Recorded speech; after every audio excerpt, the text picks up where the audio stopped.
November 18th, 1952. The Korean Peninsula.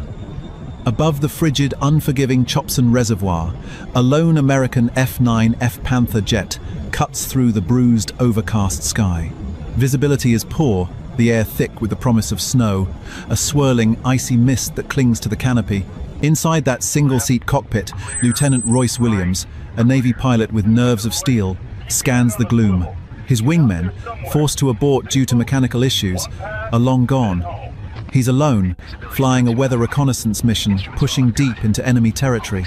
He grips the stick, the vibration of the engine a familiar hum beneath him. He knows the risks. Every flight over Korea is a gamble. Suddenly, his eyes lock onto something in the swirling mist. Not one, not two, but a swarm of black dots coalescing into menacing shapes. 7 of them. 7 Soviet-built MiG-15 fighter jets, faster, higher flying, and more heavily armed than his F-9F Panther. They are the apex predators of the Korean skies, flown by elite Soviet pilots. Williams' heart hammers against his ribs, a primal drumbeat of adrenaline. He's outnumbered 7-1. Escape is impossible.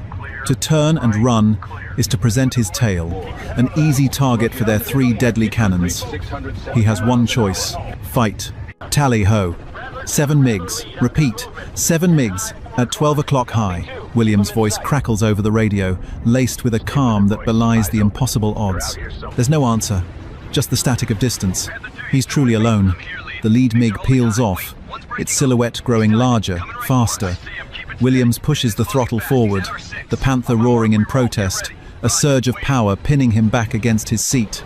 He yanks the stick, rolling hard to the left, the world outside becoming a dizzying blur of grey sky and frozen earth. The first MiG pilot, confident in his numerical superiority, commits too early, overshooting Williams' turn. Williams sees his chance. He jams the rudder, kicking the Panther into a violent skidding turn, bringing his nose to bear. His 4 20mm cannons spit fire, a deadly stream of depleted uranium tearing through the air. Tracers arc out, stitching a line towards the MiG. Fox 2! Fox 2! The MiG jinks, but it's too late. A burst of rounds rakes across its fuselage, sending fragments of metal and smoke trailing behind it. The MiG's engine sputters, then erupts in a ball of flame. It plunges earthward, a fiery comet against the bleak Korean sky. 1 down, 6 to go. There's no time to celebrate. Another MiG is on his tail, its cannons barking. Williams feels the thud of impacts against his airframe, a sickening sound of metal tearing. "Taking fire! Taking fire!" he yells, though there's no one to hear. He pulls into a desperate, high G climb, the pressure crushing him into his seat, his vision tunneling. The MiG tries to follow, but the Panther, though slower, is more agile at lower altitudes. Williams outclimbs him for a moment, then snap rolls, coming around for another pass. He's a blur of motion, a dance of death in the clouds. He weaves, he bobs, he turns inside the MiGs, defying their superior speed and altitude. The sky is a chaotic ballet of roaring engines, flashing guns and twisting metal. The MiGs come at him in waves, attempting to box him in, to overwhelm him with sheer numbers. But Williams is a master of the dogfight, an artist of aerial combat. He conserves his energy, makes every turn count, anticipating their moves, reacting with lightning speed. A second MiG closes in, its pilot aggressive, overconfident. Williams feints left, then right, drawing the MiG in closer, closer. At the last second, he slams the stick forward, diving steeply, then pulling back into a tight loop. The MiG, caught off guard, struggles to follow. Williams is now above him, perfectly positioned. He opens fire again, a sustained burst that rips into the MiG's wing. The wing shudders, then tears away, sending the MiG spiraling into an uncontrolled dive. 2 down, 4 to go. The engagement has been going on for what feels like an eternity. 35 minutes of pure, unadulterated combat. His ammunition is running low.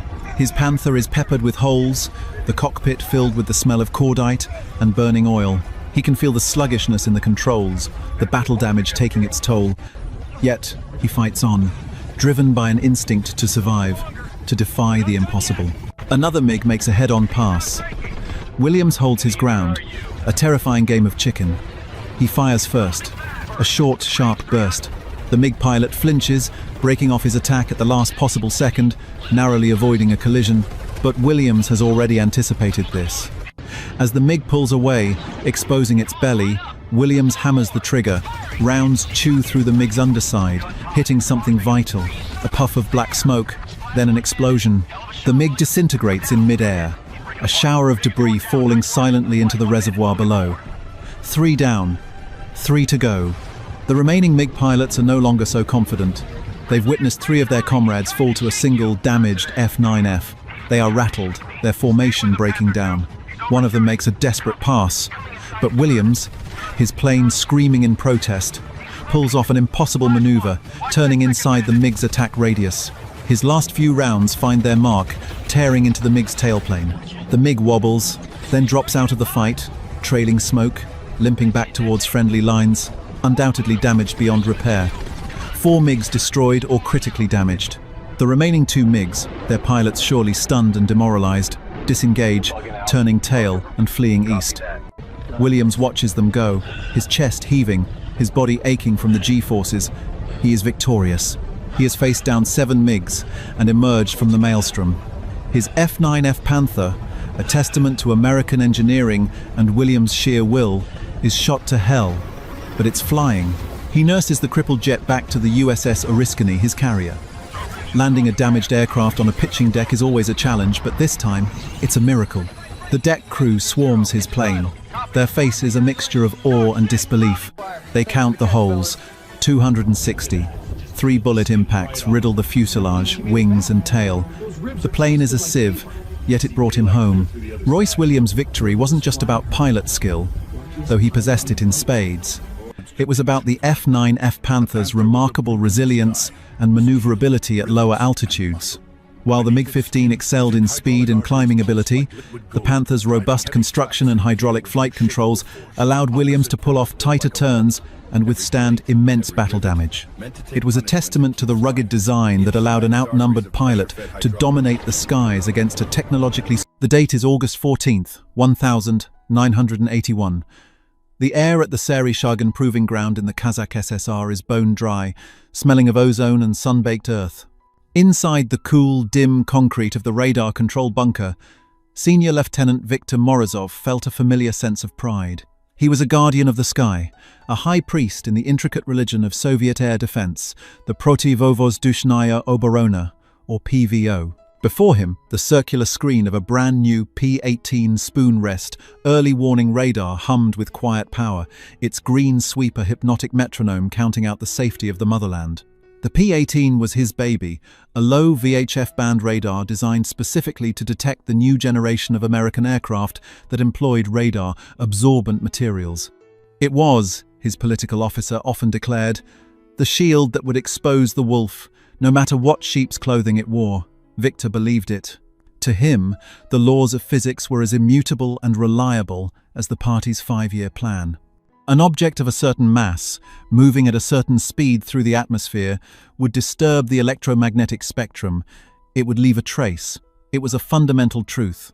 The sweep continued, painting the familiar returns of commercial airliners in their designated corridors far to the west, and the occasional ghosting from a flock of birds. Then he saw it. Or rather, he wasn't sure he saw it.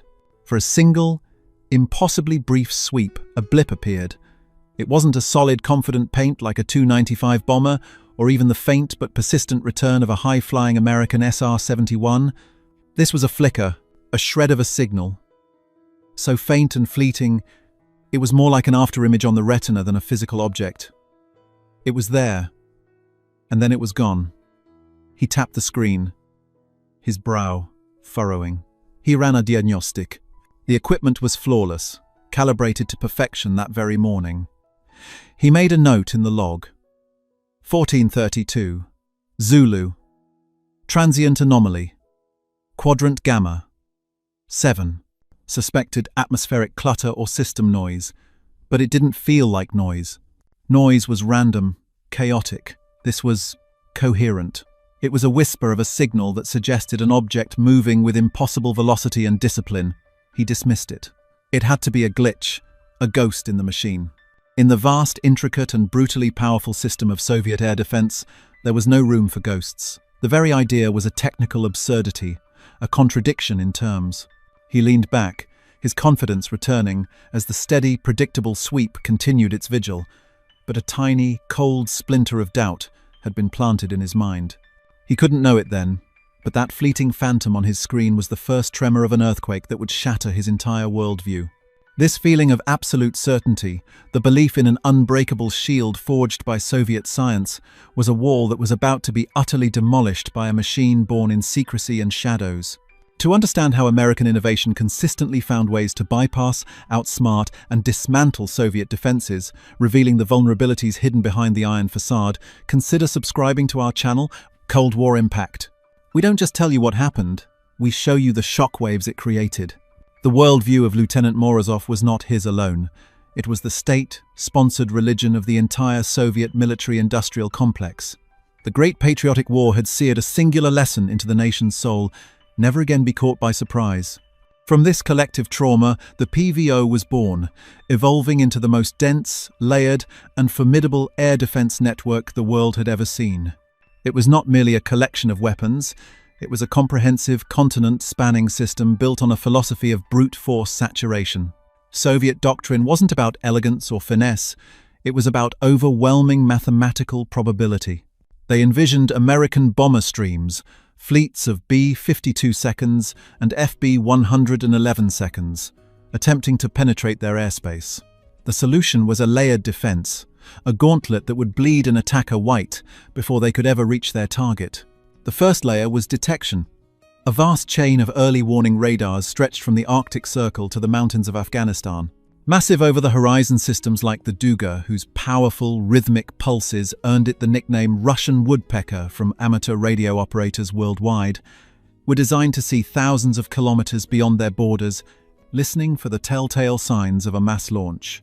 Closer in, hundreds of radar stations like Morozov's formed a continuous, overlapping net, ensuring that nothing could approach undetected. Once detected, the target entered the kill zones.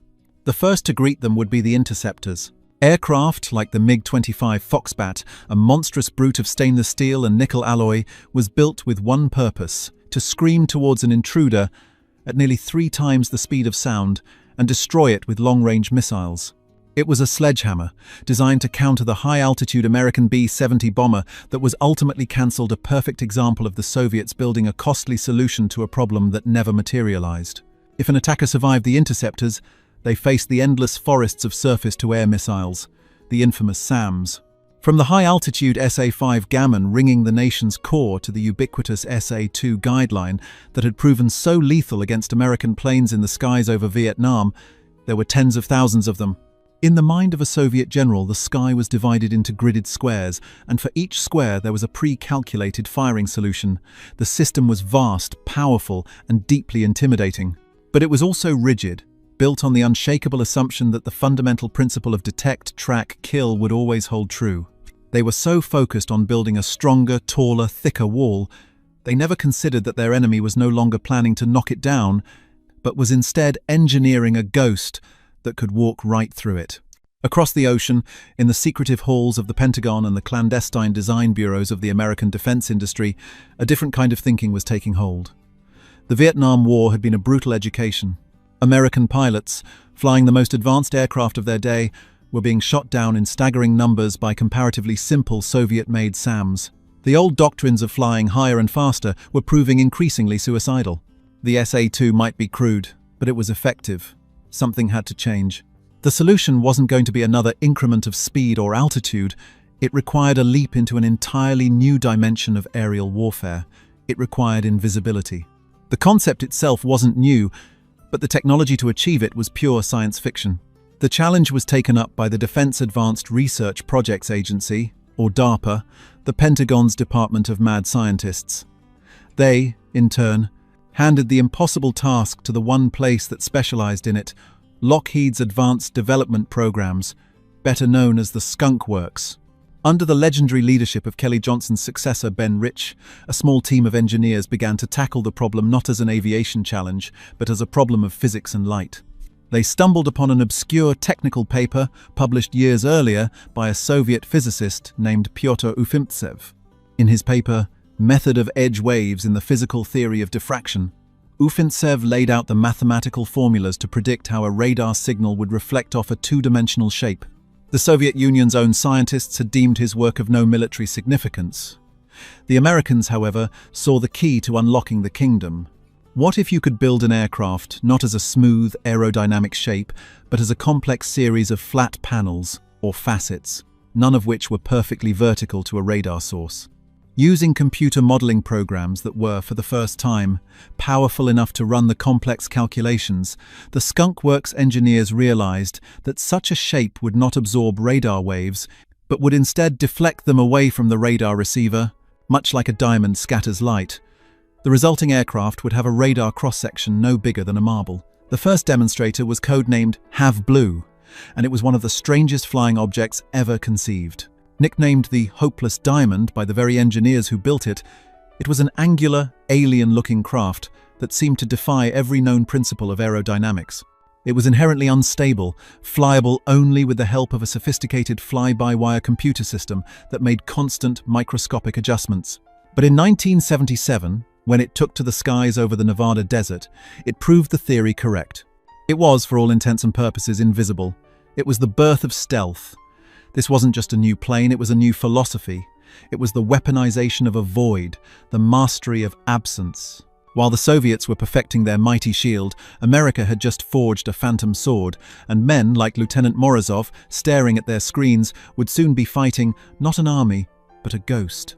The build-up to the moment of collision was not one of tension, but of supreme, almost arrogant confidence.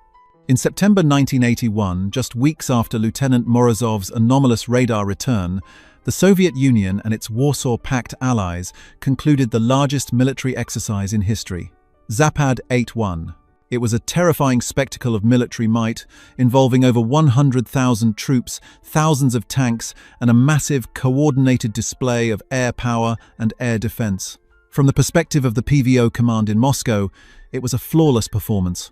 Marshal of the Soviet Union Pavel Batitsky, the iron-fisted commander of the PVO, reviewed the after-action reports with grim satisfaction. His integrated air defense system, the IADS, had performed exactly as designed. Mock enemy bomber formations had been detected hundreds of kilometers out, tracked seamlessly as they were passed from one radar sector to another, and theoretically annihilated by waves of interceptors and SAMs. The system was a testament to Soviet engineering and doctrine, robust, redundant, and unforgiving.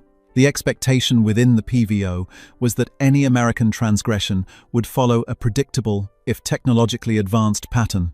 They anticipated high-speed reconnaissance runs by the SR-71 Blackbird, a fearsome but ultimately detectable aircraft.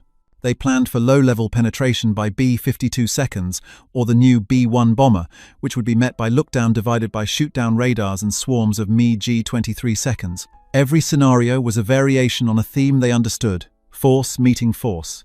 The Americans might have better electronics or more agile planes, but the PVO had geography, numbers, and an unshakable belief in the physics of radar. They were so busy preparing for a frontal assault by a charging bull that they never once considered the possibility of a Viper already coiled inside the command tent. The anomalies, the fleeting phantoms on screens like Morozov's, were dismissed. They were logged as equipment malfunctions, unusual solar flare activity, or even deliberate American electronic warfare probes designed to test their responses, a nuisance, but not a threat. The prevailing thought was that the Americans were trying to find cracks in the wall. The Soviet leadership was utterly baffled by the idea that their enemy had already engineered a way to become the crack itself. The shock, when it came, was not a thunderous explosion, but a deafening silence. The location was a high-value target deep inside East Germany, a hardened command bunker for the group of Soviet forces.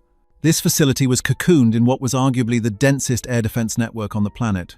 Overlapping rings of SA-2 seconds, mobile SA-6 seconds, and radar-guided ZSU-234 Shilka anti-aircraft guns protected it. Above them, MiG-23 floggers were on constant alert, ready to scramble at a moment's notice.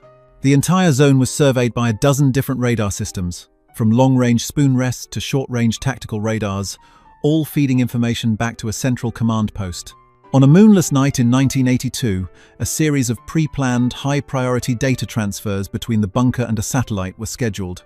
These were the crown jewels of Soviet intelligence burst transmissions that were encrypted and timed to the microsecond. The protocol was absolute. For the 30-second window of the transfer, all other signals in the area were to cease, creating a moment of pure electronic silence to ensure the signal's integrity. Except, during that pristine window of silence, something new appeared. It wasn't a radar return. It was a sudden, impossibly clear burst of complex data piggybacking on the exact frequency of their own satellite uplink. It was a parasitic signal, an American intelligence gathering package that had somehow been activated deep inside the sterile zone. The shock in the command bunker was not kinetic. It was existential. An alarm should have screamed. A radar operator should have reported an inbound target. An interceptor should have been roaring down a runway. But there was nothing. Colonel General Alexei Volkov, the sector commander, stared at the signal analysis report, his face a mask of disbelief. The data packet was American. It was sophisticated, and its point of origin, triangulated by their own furious signals intelligence officers, was not from a satellite or a distant AWACS plane, but from the air, less than 20 kilometers away, directly over a supposedly secure sector. They had been violated. This was not an attack, it was a dissection. The enemy hadn't just breached the wall, they had performed surgery on the heart of their defenses, and the patient never even knew they were on the operating table. The shock was the horrifying realization that their entire concept of security was an illusion. The hundreds of radars, the thousands of missiles, the vigilant pilots, all of it was a meaningless theatrical production. A ghost had walked onto their most sacred stage, observed the play, and left a note for the director before vanishing. They couldn't believe it. The very foundations of their doctrine, built on the certainty of detection, had crumbled into dust in the space of 30 seconds. The immediate aftermath was a descent into a specific kind of Soviet madness, a witch hunt fueled by paranoia and systemic terror. General Volkov's first report to Moscow was met with incredulous rage. The immediate assumption wasn't that the Americans possessed an invisible aircraft, but that there had been a catastrophic failure of equipment and personnel. The first victims were the radar operators. Teams of KGB agents and GRU internal affairs officers descended on the radar sites. Men like Viktor Morozov, who had once logged a transient anomaly, were now dragged into windowless interrogation rooms. Their logs were scrutinized, their loyalty questioned. Were they drunk? Asleep? Had they been bribed? The technicians who maintained the pristine equipment were treated as potential saboteurs. They were forced to run diagnostics on their perfectly functional systems over and over again, searching for a non-existent flaw, a process that often induced more errors than it found. The entire PVO sector was placed on the highest possible alert. Fighter patrols were doubled, then tripled. MiGs burned precious fuel and expensive engine hours circling the sky, hunting for a target that had no physical presence. They were chasing a phantom, a rumor, and the strain on men and machines was immense. The reaction was not one of tactical adaptation, but of systemic self-flagellation. Generals screamed at colonels, who screamed at majors, who terrorized lieutenants. The system, so rigid and hierarchical, could not process a problem that fell outside its doctrinal framework. It was easier to believe in a massive conspiracy of incompetence and treason than to accept the terrifying truth that their multi-billion-ruble shield, the pride of the Soviet Union, was as useless as a chain-link fence against the morning fog. This wasn't just a military problem, it was an ideological one. If the Americans could do this, what else could they do? The very notion of Soviet technological parity, a cornerstone of their propaganda, was suddenly in question. The silence from that single phantom aircraft over East Germany echoed through the halls of the Kremlin, a quiet harbinger of a future they were utterly unprepared for. The American advantage was not a single, miraculous event. It was a system. Following the stunning success of the Have Blue demonstrator, the Phantom was given a name and a purpose. It became the Phone 117 Ampere's Nighthawk, and its integration into the US Air Force was an operation of unprecedented secrecy and discipline. This was not the rollout of a new fighter jet, it was the clandestine cultivation of a new form of warfare. The home for this revolution was a remote, purpose-built facility hidden in the vast emptiness of the Nevada desert at the Tonopah Test Range. There, the 4,450th Tactical Group was born in absolute secrecy. The pilots chosen for this unit were not hotshot rookies, but experienced, methodical aviators, selected for their psychological stability and their ability to follow complex, rigid mission plans. Their lives became a strange, nocturnal existence. They would fly from their home base at Nellis Air Force Base to the secret Tonopah facility every Monday in an unmarked passenger plane, spend the week living in near-total isolation, fly their black, angular jets only in the dead of night, and then return to their families on Friday, unable to speak a single word about what they did. This systematization created a priesthood of stealth, a cadre of warriors who understood a truth about the battlefield that no one else in the world yet knew. They weren't just flying a new plane, they were wielding a new fundamental force. While the Soviets were perfecting the art of building an impenetrable shield, the Americans had systematically engineered a scalpel and were now training a generation of surgeons to wield it in the dark. This was the true nature of the emerging dominance. It wasn't just a single piece of superior technology, but a complete, disciplined, and utterly secret ecosystem built around it. The impact of this system rippled across the Iron Curtain, manifesting in a series of baffling and demoralizing encounters for the Warsaw Pact's finest. Consider the experience of Captain Andrei Kuznetsov, a top-scoring pilot in the East German Air Force, flying the formidable MiG-29 Fulcrum. He was the tip of the spear, a proud product of the Soviet system. One night, his squadron was scrambled to intercept an unidentified target that had supposedly crossed the border. The alert was coded with the highest urgency. Adrenaline surged through Andrei as he thundered into the black sky, his powerful radar sweeping the sector assigned to him. But his screen was empty. Ground control's instructions were frantic and contradictory. "Target is bearing 090, your position," the voice would crackle, only to be followed moments later by, "Correction, target is now in Sector Delta, behind you." Andrei pushed his advanced aircraft through a series of high G-turns, his eyes straining, his thumb hovering over the missile release.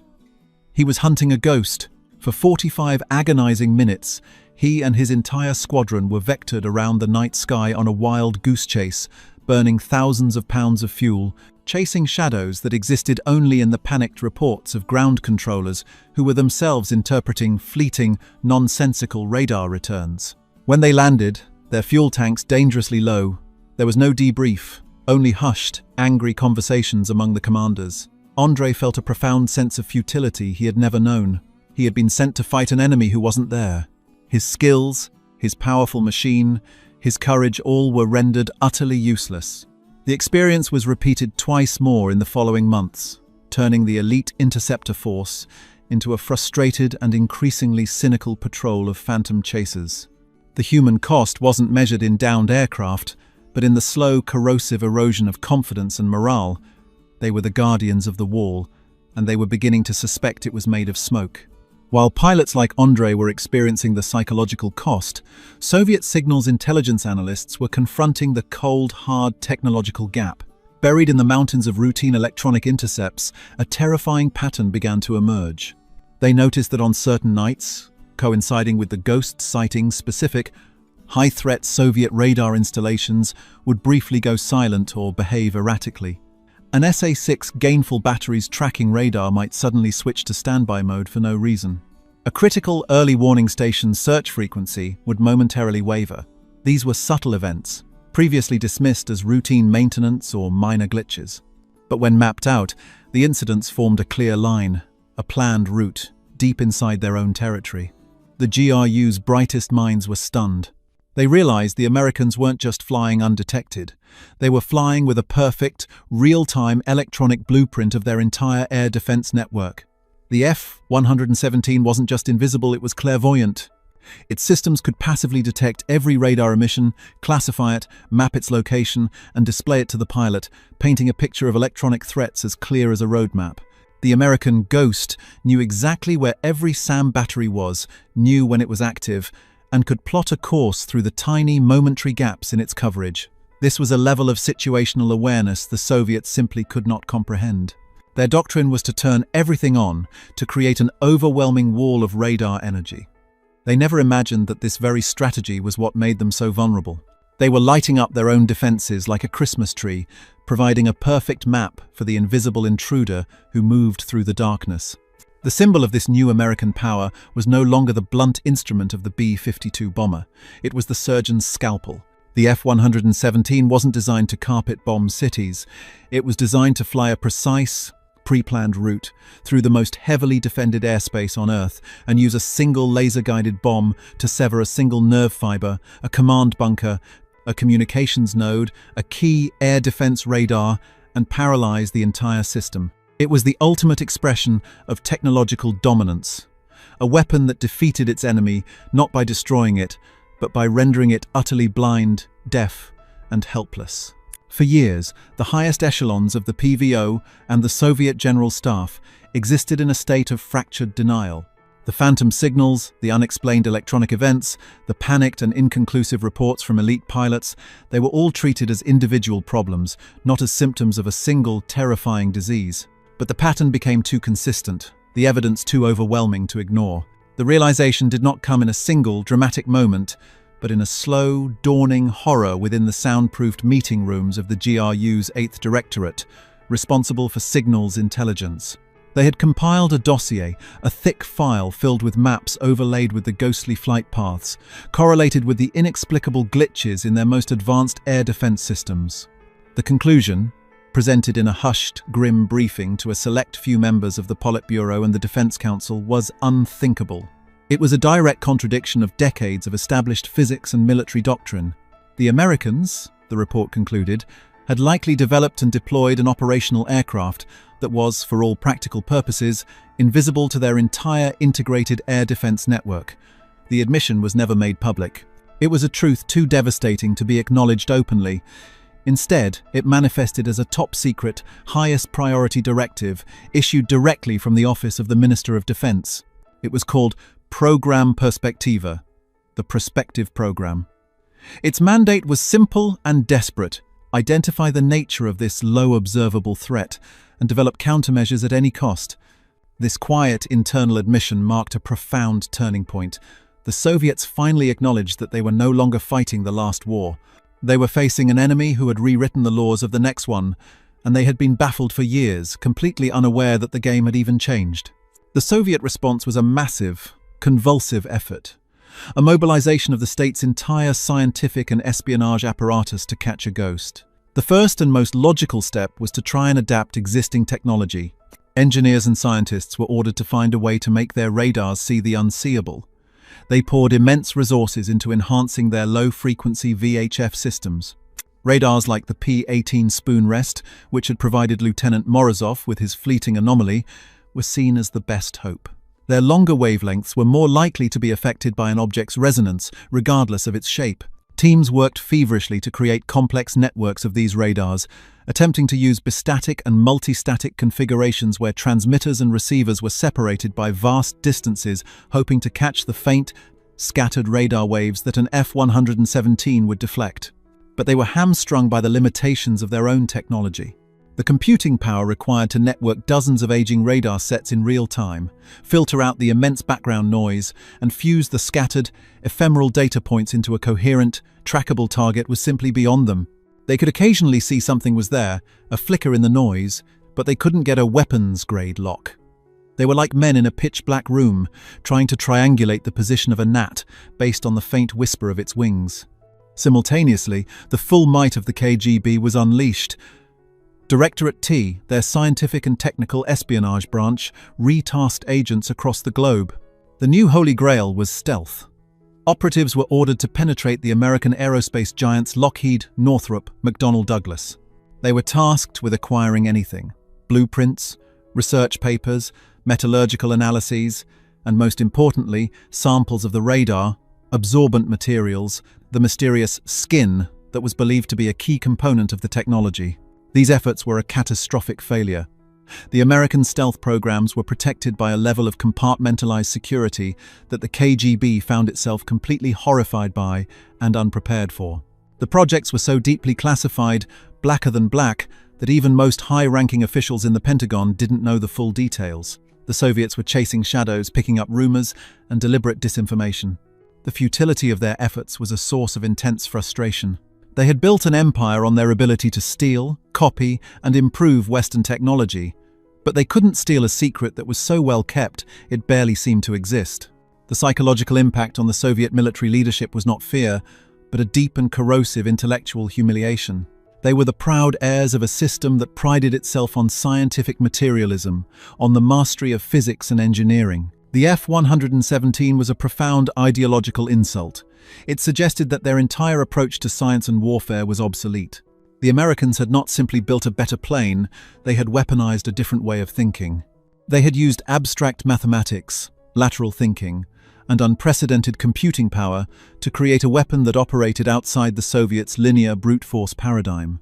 A grudging, bitter respect began to grow within the GRU and the Air Force's advanced research wings. They were stunned by the sheer creative audacity of the American solution.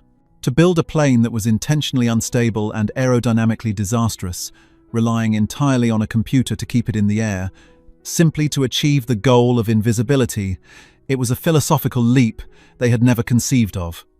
This created a new kind of paranoia. If the Americans could do this, what other impossible things had they secretly accomplished? Did they have invisible tanks? Invisible submarines? The F-117 tore a hole in their perception of reality, and a flood of doubt and anxiety poured in. The traditional Soviet confidence, built on massive numbers and proven designs, began to feel like a hollow shell. They were forced to confront the chilling possibility that while they had been perfecting their shield, their enemy had mastered the art of teleportation. This wasn't a gap in technology anymore, it was a gap in imagination. The story of the invisible aircraft is more than a tale of technological cat and mouse. It is the ultimate parable of American dominance in the late Cold War. This dominance was not simply a matter of building more tanks or faster planes. It was a fundamental shift in the very philosophy of conflict. The Soviet Union, for all its might, remained an industrial-age superpower. Its strength was measured in tangible things: tons of steel, divisions of men, fields of missiles, and walls of radar energy. Theirs was a doctrine of mass and attrition, of overwhelming force. The F-117 Nighthawk represented America's transition into an information-age superpower. Its power was not tangible, it was conceptual. It derived its strength not from what it was, but from what it was not. It was not present on a radar screen. It was not predictable. It was not a physical force to be met with a physical shield. It was a weaponized void, an instrument of informational supremacy.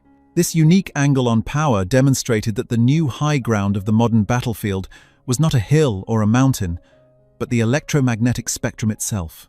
To own the spectrum, to see everything while being seen by nothing, was to achieve a form of military omniscience.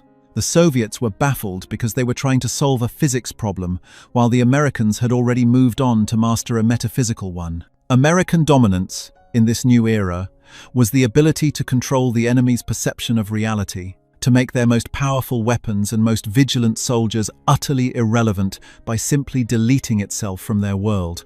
The F-117 was the scalpel that proved this new doctrine, a weapon that won battles not by breaking the enemy's body, but by severing their mind from their nervous system. The ultimate demonstration of this terrifying new reality was not a clandestine flight over East Germany, but a globally televised event. The date was January 17th, 1991. The place was Baghdad, Iraq.